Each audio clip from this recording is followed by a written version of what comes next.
कोलकाता का Howrah bridge engineering का सबसे बेहतरीन नमूना है, क्योंकि यह एक कैंटिलीवर ब्रिज है। मतलब कि जिस ब्रिज को सिर्फ एक इंच से ही फिक्स किया गया हो और इसके दूसरी तरफ से किसी भी तरह का कोई सपोर्ट नहीं दिया गया है। लेकिन क्या आपको पता है, इस ब्रिज को बनाने के लिए एक भी नट बोल्ट का इस्तेमाल नहीं किया गया है। और क्या आप ये जानते हैं कि आखिर क्यों इस ब्रिज का आज तक कभी उद्घाटन नहीं हो पाया है? और इससे भी बड़ा सवाल यह है कि इस ब्रिज को दिन और रात के 12 बजे दोनों ही समय पर आखिर बंद क्यों कर दिया जाता है। तो चलिए जानते हैं पूरी बात। साल 1871 ईस्वी से पहले तक लोगों को कोलकाता से हावड़ा तक जाने के लिए हुबली नदी में से नाव से होकर गुजरना पड़ता था, जिसके बाद सरकार के निर्देशानुसार 1528 फीट लंबी एक पीपे का पुल का निर्माण किया गया। बड़े बड़े पीपों को लगाकर बनाए गए इस पुल में 22 लाख रुपए का खर्चा आया। लेकिन जब वहाँ हावड़ा स्टेशन बना तो लोगों की भीड़ भी बहुत ज्यादा बढ़ने लगी, जिसके बाद वहाँ के सरकार ने इस जगह में एक तैरता हुआ ब्रिज बनाने का फैसला किया। लेकिन उसी समय पहले विश्व युद्ध की भी शुरुआत हो गई, जिसके चलते ये काम बीच में ही रोकना पड़ा। और फिर 1992 में बीबीजी नाम के एक कंपनी ने एक काफी मजबूत और टिकाऊ ब्रिज बनाने का फैसला किया, जिसके लिए उन्होंने 26,500 टन स्टील का इस्तेमाल किया। उस समय इतने स्टील को इकट्ठा करना कोई छोटी बात नहीं थी। उस समय अंग्रेजों ने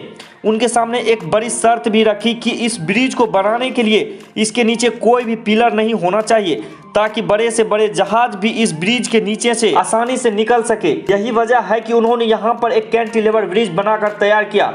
और हैरानी की बात तो यह है कि उस समय इस ब्रिज को बिना किसी नट बोल्ट के बनाकर तैयार कर दिया गया। लेकिन उस समय के सबसे बड़े कारनामों को अंजाम देने के बाद भी इस ब्रिज का उद्घाटन आज तक कभी नहीं हो पाया है, क्योंकि इस ब्रिज के बनते ही वर्ल्ड वॉर 2 की शुरुआत हो चुकी थी, जिसके चलते इस ब्रिज को बिना उद्घाटन के ही काम पर लगा दिया गया। उस समय जापान ने इस ब्रिज को बमबारी से उड़ाने की कोशिश भी की, लेकिन वो इसमें नाकाम रहे। ब्रिज इतना मजबूत है कि आज भी रोजाना इस पे से करीब 1 लाख से भी ज्यादा गाड़ियां गुजरती है। लेकिन इस ब्रिज को हर रोज दोपहर और रात के पूरे 12 बजे बंद कर दिया जाता है, जिसके पीछे का कारण यह है कि इसे बनाने वाले इंजीनियर्स ने यह दावा किया है कि यह पुल किसी भी दिन 12 बजे गिर जाएगा। लेकिन उन्होंने ये नहीं बताया कि इसके गिरने का समय रात में होगा या दिन में। इसके चलते इसे दोनों ही समय बंद कर दिया जाता है। और हाल ही में किए गए एक निरीक्षण से पता चला है कि पॉपुलेशन और मौसम के मान की वजह से ब्रिज काफी तेजी से कमजोर होता जा रहा है। इसको संभाल कर रखने वाले पिलर आकार में आधे रह चुके हैं। अब देखते हैं कि यह यहाँ पर कब तक टिके रहता है। आज की जानकारी यही समाप्त होती है। अगर आपको कुछ रहस्य हावड़ा ब्रिज के बारे में पता हो तो हमें कमेंट सेक्शन में जरूर बताइएगा। और वीडियो पसंद आया हो तो चैनल को सब्सक्राइब करके वीडियो को लाइक और शेयर जरूर कर दीजिएगा, ताकि आप लोगों तक ऐसे ही इंफॉर्मेटिव वीडियो पहुंचती रहे। मिलते हैं अगली वीडियो।